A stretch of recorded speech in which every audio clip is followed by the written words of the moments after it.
traits that make you strange are the gifts that make you special. And so I know you're different because you wouldn't be here with me now if you didn't feel you're different. You probably don't fit in with most conversations. I sure don't fit in with most conversations. I don't know a lot about most things that most people talk about because I don't participate in the majority. Right? I don't participate in the news.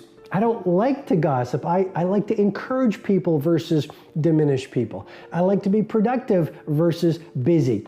I like to be creative versus complacent. I like to create value versus take from other people. I like to move into my present and future versus get stuck in the past. I like to be fast versus move too slow. I like to be a leader versus a victim. I like to believe in possibility versus get stuck in rational thinking because you know instinct is so much more powerful than intellect. And all I'm suggesting to you is simply this. It's the very things that make you different that make you authentic. And if you don't fit in, I just want to share with you, I've never fit in. And the very nature of anyone who's living a visionary life, and you are living a visionary life, no matter what you're doing, let's not get trapped in labels. Oh, I'm just a coder. I'm just a receptionist at a restaurant or in an organization. I'm just a yoga teacher. I'm just a gym manager. I'm just a chef in a restaurant. I'm just a teacher. People always say this when I interact with them on the social media. I'm just an entrepreneur. I'm just a student. No, you're not. I'm just a mom. I'm just a dad.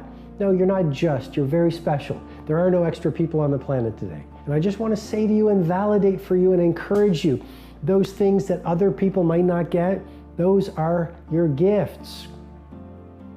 You might be awkward. Awesome. You see the world through a different lens. Steve Wozniak, who was on my stage at the Titan Summit Zurich, the co-founder of Apple, one of the best people I've ever met.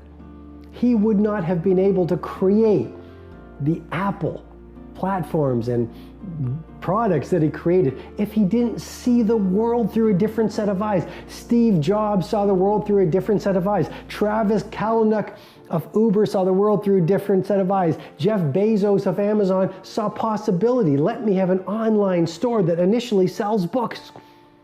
John F. Kennedy, Martin Luther King Jr., Mother Teresa, Rosa Parks, Jean-Michel Basquiat, Beethoven, Michelangelo, who did the Sistine Chapel, and in Florence, David, Jonas Salk, Tesla. We could just go on and on and on and on. These people were misunderstood because the nature of a genius is to not fit in. The main reasons that people don't get what they want is because they don't actually figure out what it is. And the probability that you're going to get what would be good for you, let's say, which would even be better than what you want, right? Because, you know, you might be wrong about what you want easily. But maybe you could get what would really be good for you. Well, why don't you? Well, because you don't try. You don't think, okay, here's what I would like if I could have it. And I don't mean in a way that you manipulate the world to force it to deliver you goods for status or something like that. That isn't what I mean. I mean something like, imagine that you were taking care of yourself like you were someone you actually cared for. And then you thought, okay, I'm caring for this person. I would like things to go as well for them as possible. What would their life have to be like in order for that to be the case? Well, people don't do that. They don't sit down and think, all right, you know, let's figure it out. You've got a life. It's hard, obviously. It's like 3 years from now, you can have what you need. You got to be careful about it. You can't have everything. You can have what would be good for you, but you have to figure out what it is, and then you have to aim at it. Well, my experience with people has been is if they figure out what it is that would be good for them, and then they aim at it, then they get it. And it's strange because they don't it's a strange thing. It's not quite that simple because, you know, you may formulate an idea about what would be good for you, and then you take 10 steps towards that, and you find out that your formulation was a bit off, and so you have to reformulate your goal. You know, so you're kind of going like this as you move towards the goal.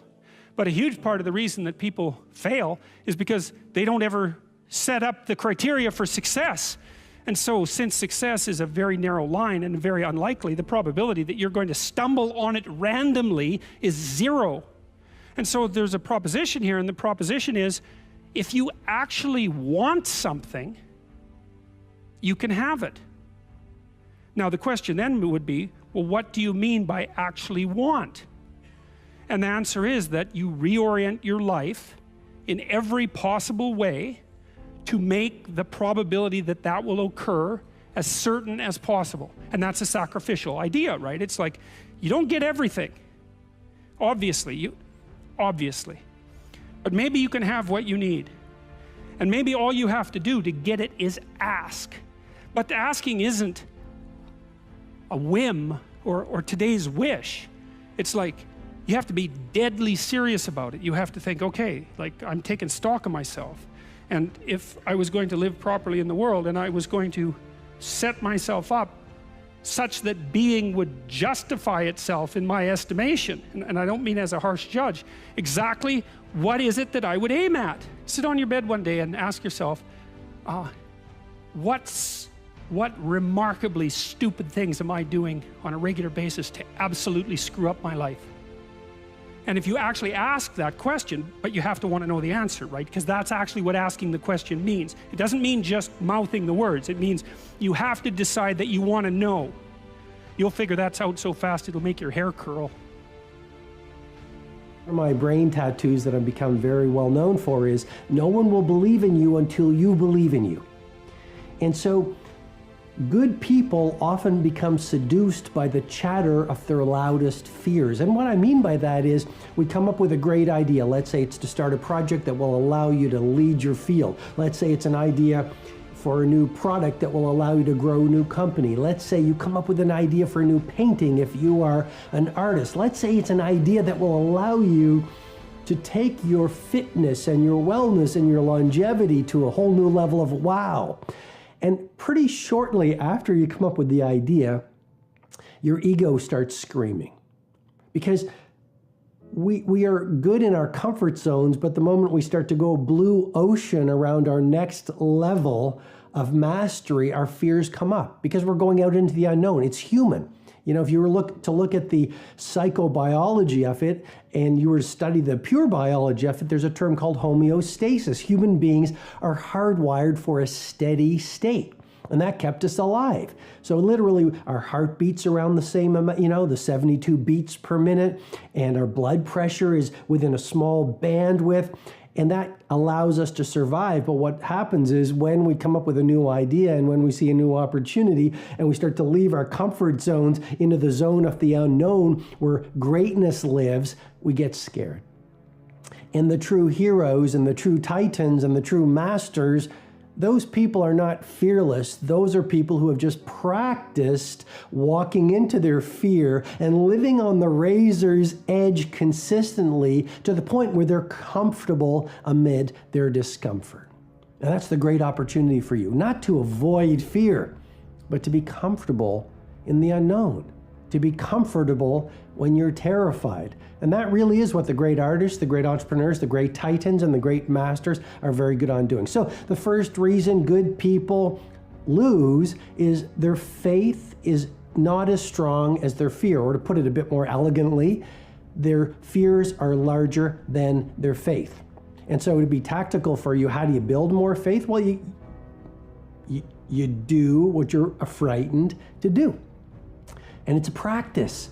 You know, a great athlete practices every morning, and a great producer practices walking into their fears every single day.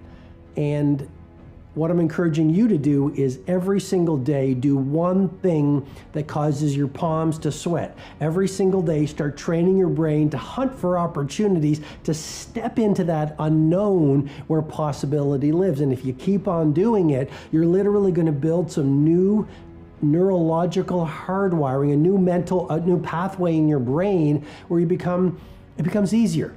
Because as you know so well, all change is hard at first, and it's messy in the middle, and it's beautiful at the end. The thing you can do is teach people to write, because there's no difference between that and thinking.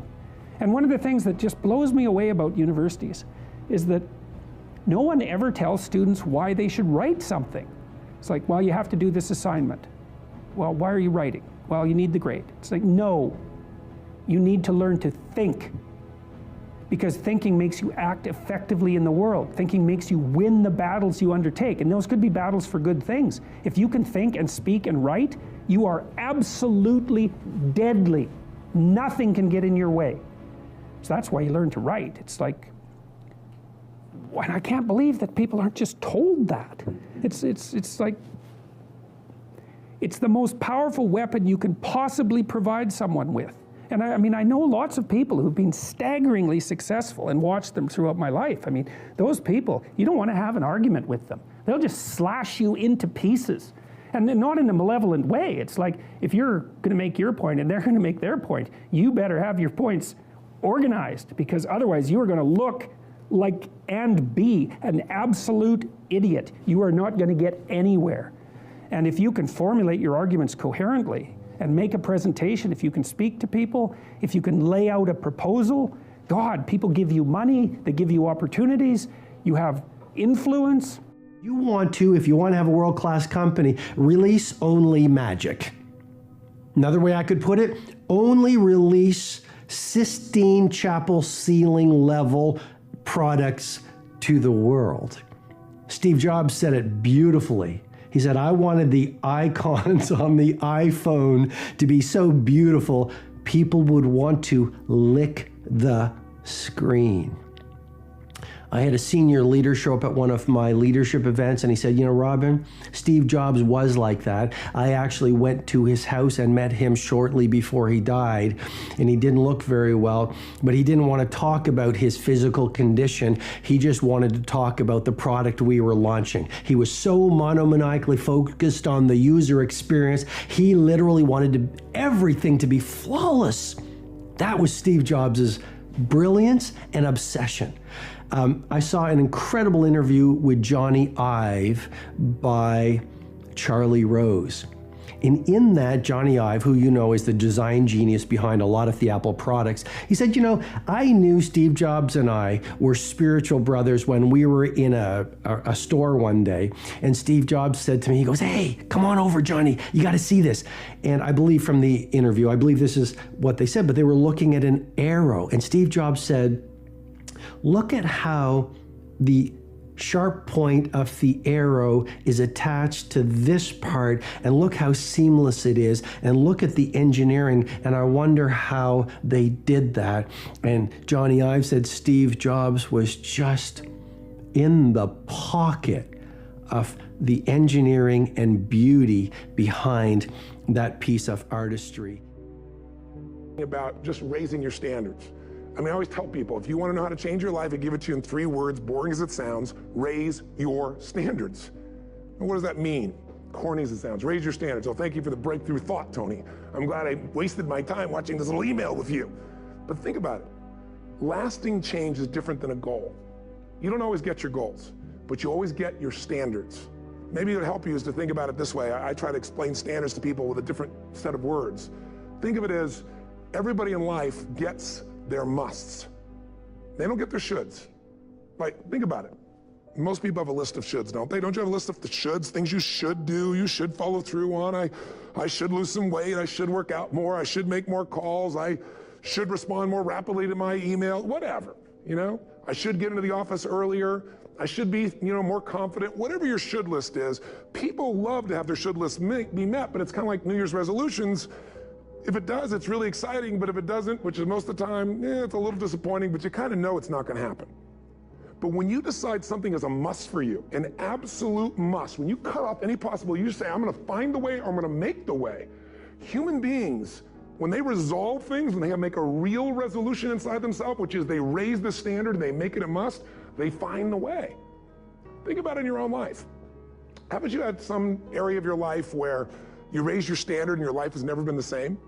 Maybe at one time in your life you smoked cigarettes, or you did something and you did it for years and you kept trying to change it and kept telling yourself I should. And then one day something happened. Something just clicked you over. Something took you over that kind of tipping point.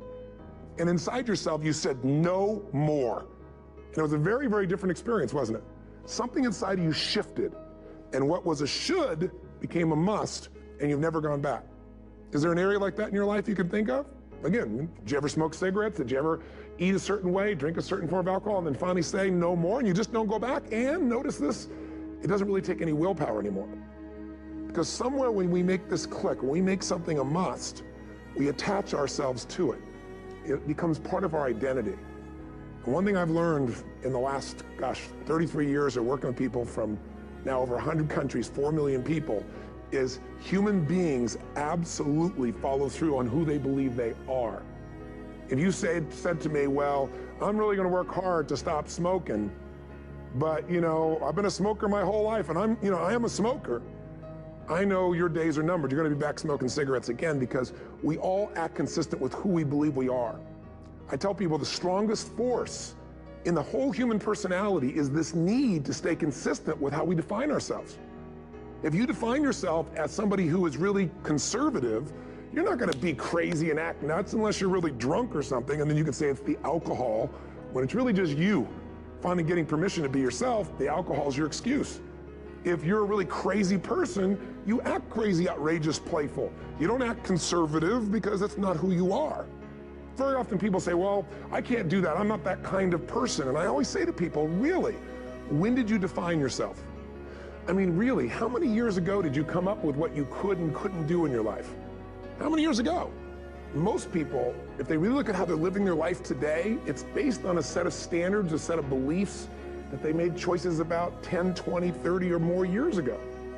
I mean, very often we made decisions in our youth or very young about what to believe, about what we were capable of, about who we are as a person, and that becomes the glass ceiling, if you will, that controls us. There's a corny metaphor, but it's true. I remember one time I was with my family at the circus, and there was a person there, and they had this big, giant elephant. And you look at this elephant, and they take this little rope, put it around the elephant's neck, and they drive this stake into the ground. And I mean, you look at this, and you know that elephant could rip down the entire tent with almost no effort. And yet, the elephant doesn't struggle, doesn't try. Why? Because the elephant's conditioned. And they take that elephant and condition the elephant when it's a baby elephant. That's how they train him. When it's a little baby elephant and it doesn't have the power yet, they put a big rope around it and they drive this huge stake in the ground, and the elephant fights and fights and fights. And one day, finally, that elephant decides, I'm not capable of pulling this out. And once that becomes the definition of an identity of anyone, an elephant in this case, they don't even try anymore. It's just who I am, that's how it is, that's just the way it is in my life. I'd like to ask you to take a look at any place you've got a limitation and ask yourself, when did I decide to accept that limitation? And you may not even see it as a limitation. You might see it as just, that's who I am. But so often in our lives, we've adapted to be a certain way so that we don't fail or so that people will like us or respect us, but it's not necessarily who we are. Joy comes when you're spontaneous.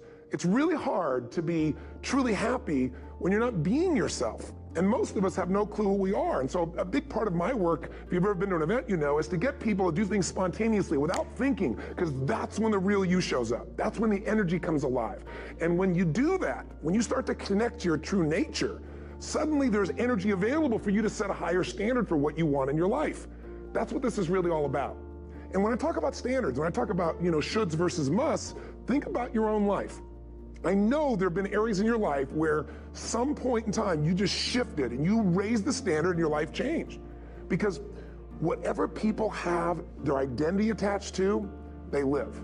We live who we believe we are. That's just how it works. It's just kind of like, I'll give you an example. Look at your physical body. Your physical body today is an absolute reflection of only one thing, not your goals, not your desires, but your standards. The identity you have for yourself. If your standard is you're an athlete, then there's a certain amount of strength, a muscle tone, and energy that's available in your body on a regular basis because that's who you are. And so you do whatever's necessary to maintain that identity. Again, the strongest force in the human personality is this need to stay consistent with how we define ourselves. Because if you don't know who you are, you wouldn't know how to act. Once you lock in on that identity, your brain finds a way to keep you there. If you say, man, I'm overweight, I've always been overweight, I'm big boned, and that's the story you got, then you're gonna always find a way to get back there. That's your settling point. That's your identity. That's where things lock in. If you see somebody who's in really great shape, you ask them, do you work out? You know the answer. Yes. How often? And they'll tell you 3 times, 4 times, 5 times a week, whatever. In a seminar, I'll ask people, who here works out at least 5 days a week? And I'm stand up. And you look around that room, and you know that they work out 5 times a week because you can see their body. You don't just get a result without some kind of action, without some form of ritual. Ritual meaning actions you do consistently. Now, do you think those people that are out there working out 5 days a week, do they have more time than you do? Or I have, or anybody else? Of course not. Is their life less busy? Of course not. It's just a must for them. They must work out that way, and they've made that turn in their life changed. So I'm not saying you have to work out 5 days a week. I'm just saying whatever you really want, wants don't get met consistently. Standards do. Whatever you identify, this is who I am. And so it's not so much about changing your identity as there's expanding it. You know, deciding that, you know, instead of your goal is to lose 10 pounds, which is not compelling, what if your vision was to get back to my fighting weight? You know, this year, this month, this next 90 days, I'm gonna transform my body. I'm gonna take on a new challenge. I'm gonna find some technique or strategy, there's a million of them, that can reframe myself where I want to feel younger, stronger, more vibrant than ever before. Here's my reasons, because I want the energy to really make my life work. Because it's tough out there, and I want to be stronger than I've ever been before. I want to go in front of the mirror, and if I'm naked, not, you know, want to laugh. I want to look there and take a good look and go, yeah, I'm proud of whatever I see there. Whatever it takes, something's gonna make you laugh, smile, something that's gonna tease yourself, but something's gonna move you to another level. If you identify yourself in a new way, and you own that every day, and that becomes the standard of how you live, you'll find the way to make that standard real. Money's the same way. Think about it, it doesn't matter what's happening, quote unquote, in the marketplace. People that make money find a way to make money no matter what, don't they? I mean, most people's standard is to pay their bills. So that's what most people find a way to do, even when economic times get tough. Most people, if that's their absolute standard, they find a way. Some people's standard is pay their bills most of the time. And so most of the time they do. Some people's standard is not just to pay their bills, but to take care of their family and maybe even some of their friends. And they find a way. In fact, you know, some people may be in a family where they don't have enough money. They barely have money to pay their bills. They work their guts out. And then somebody, their mother, their father, somebody else, their sister gets ill, and there's not enough money to take care of it. Nobody else has money in the family. They don't either, but they find a way to get that money to take care of their mother or father, don't they? And pay their bills. They never could do it before. Why? The situation made them raise their own standard. And not everybody does that. Somebody else in the family might have money and still not take care of their mother. It all comes down to the inner game, my friends.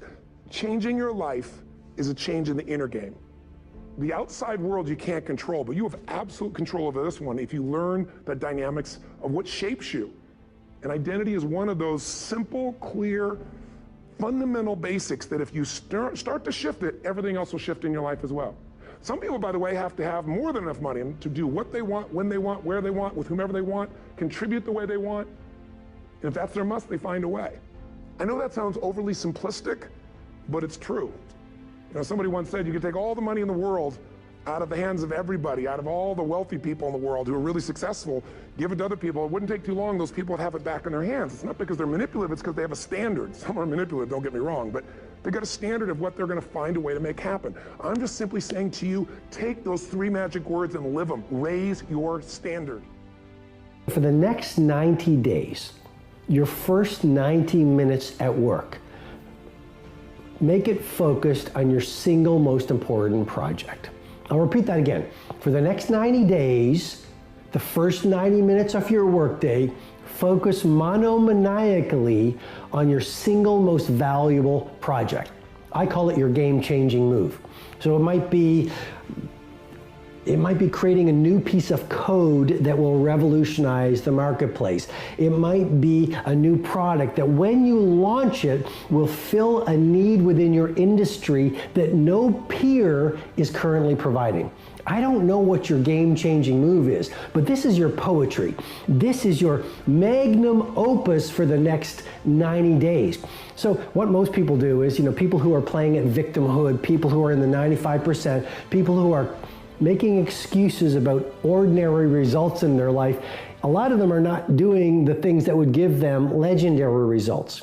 And what they do is they get to the office, and rather than using prime time for A activities. They use their best hours watching dancing cats on whatever it is, whatever the video platform is.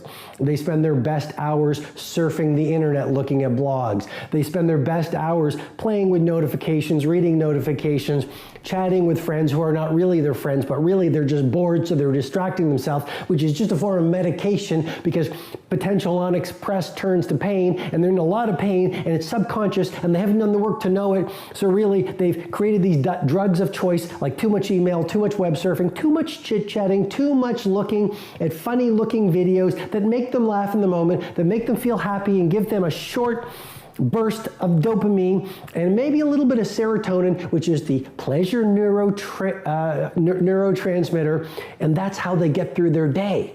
And all I'm saying is there is so much distraction available to you out there that if you are not acutely careful, it will dominate your days. What I'm really trying to say is this: a ritual for you to run and dial in and hardwire to the point of automaticity, that's the word the researchers use when a habit becomes your new normal, over 66 days, is the 90-91 rule. And to give it to you again so you really remember it, for the next 90 days, your first 90 minutes, create a tight bubble of total focus so that no one can distract you. Turn off your devices, put them in a little plastic bag, put some reminders on your door, maybe some Post-it notes that this is my tight bubble of total focus for the next 90 minutes. Tell your team, tell your loved ones, maybe put a do not disturb sign on your door. They'll laugh, and explain it to them that for the next 90 days, I will spend 90 minutes away from distraction, away from technology, away from interruptions, focusing on my magnum opus, focusing on the genius project that I want to bring into the world, because I will never mail it in, I will always bring it on, and I'm going to do this for the next 90 minutes, and I'm going to optimize it and iterate it every day, and I'm going to bring my full bandwidth, because what makes a genius, they all have one trait in common: they were able to spend extended periods of time in isolation, focused monomaniacally on their most valuable project. I know you stated in the last lecture that the importance for setting aims in life, and to kind of have goals to work towards, right? So my question was, how do you do that if you don't know where you want to go? Because that's kind of where I got stuck on your future authoring program, because. Okay, that's a good question. That's a really good question. So there's this notion in the Old Testament that morality is following a sequence of prohibitions. There's a bunch of bad things you shouldn't do, and then basically you're good enough. And I think there's wisdom in that. I think that's kind of where children start, right? I mean, I love children and all that, but they're crazy little creatures, and they need to be, civilized. And partly what you do is you lay prohibitions on them, and mostly what you're trying to do is lay prohibitions on them for the behaviors that, if they manifested, would make their life miserable. So this is why this thing that I've said to people has become this crazy internet meme, but that's to clean up your room, and which is a lot better and more useful than people think. It's a lot harder too, but the first thing you do, I think, and I learned this in part from Solzhenitsyn when he was trying to iron out his soul when he was in the Gulag, because he was trying to figure out how he got there, how he contributed to how he got there. Not Stalin and Hitler, even though they were kind of to blame, but there wasn't much he could do about that. I think what you have to do, and this is part of humility, is you have to look around you within your sphere of influence, like the direct sphere of influence, and fix the things that announce themselves as in need of repair. And those are often small things, and they can be like your room. Put it in order, because the thing is, it isn't exactly so important that your room is in order, although it is. What's important is that you learn how to distinguish between chaos and order, and to be able to act in a manner that produces order. And I think you can do something as simple as just sit on your bed and think, okay, there's probably like 5 things I could do today so that tomorrow morning is slightly better than this morning was, or at least I'm not falling behind. And those will usually be, it's like having to eat a toad in the morning, right? It's like, it's not going to be something you want to do. There'll be things you're trying to avoid. They're snakes, essentially. But if you ask yourself, like you're asking someone, which I think is a form of prayer, if you ask yourself, instead of telling yourself, what is it that I could do to set things more right today that I would actually do? It's usually some small thing because you're not that disciplined, you know. Then you can go do it. And then you put the world together a little more when you do that. And that spreads out.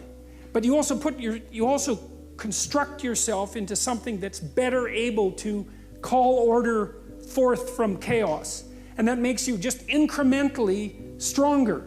And then the next day, you can maybe take on a slightly larger task. And like, you get the benefit of compound interest if you do that. It's a tremendously powerful technique. And I think if you do that, at some point, instead of just having to fix things up that are not good, you'll start to get a glimmer of the positive things that you could do, you know, the positive things that you could do that would actually constitute a vision.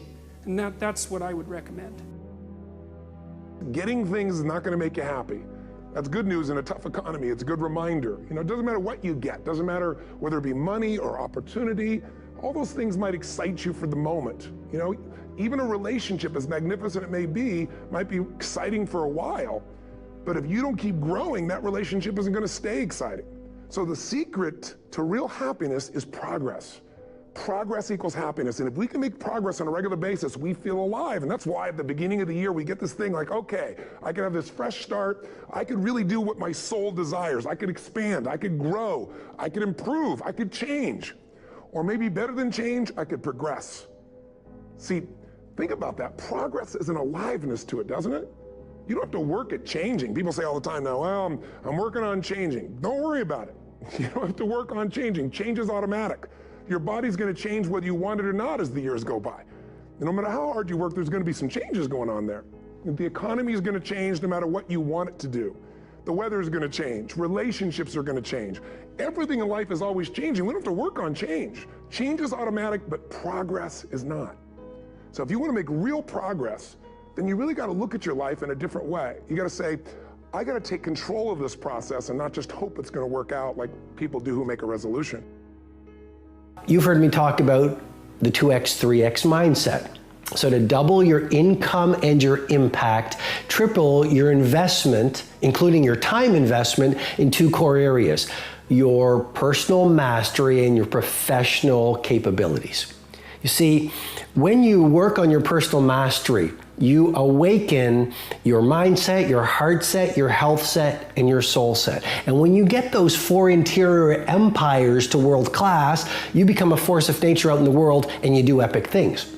So you want to work on your personal mastery like you're doing here with me right now by listening to this episode. And then the second thing you want to do is you want to work on your professional capability. You want to be the heavyweight champion of your game. You want to dial in your sport, whether your sport is entrepreneurship, whether your sport is being a chef, whether your sport is being a coder, whether your sport is being a manager, whether you're an entrepreneur, a CEO, an astronaut, a poet, I don't know what it is. But when you focus on your personal mastery and your professional capability, and you really work on those, I'm talking about hours every day if you are serious about leading the field, what starts to happen is this. You become a vastly more valuable person. You become very aware. And that's why I say education is inoculation against disruption. That's why I suggest to you with great love and respect, leadership belongs to the learners. Maya Angelou said it beautifully. She said, when you know better, you can do better. With better awareness, you can make better choices. And with better choices, you're going to see better results. I mean, it's the awareness that you bring to every day based on your learning, based on your investments in training. Well, what does that do? It gives you the ability each day to make better choices, better decisions. When you look at a great life, it's just a series of beautiful choices done daily, stacked on over time. And so when you get great awareness, heightened awareness, more acute awareness of what it means to be a leader, an elite performer, an A player, an awesome human being, an epic producer, a fit human being, a loving human, it just goes on. With that awareness, via your learning, you can make better decisions every day, better choices.